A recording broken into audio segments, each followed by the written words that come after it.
బీడులో నవాన చినుకు పిచ్చి మొలక వేసింది, పాడలేని గొంతులోన పాట ఏదో పలికింది.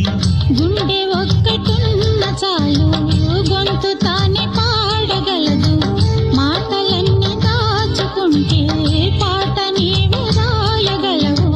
రాత రాని వాడి రాత దేవుడేమి రాశాడో, చేతనైతే మార్చి చూడు వీడు మారిపోతాడు, మనిషి అవుతాడు.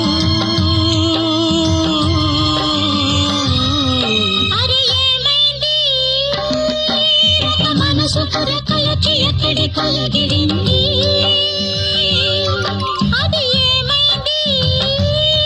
తన మనిషిని వెతుకుతూ ఇక్కడొచ్చి వాలింది. కలగాని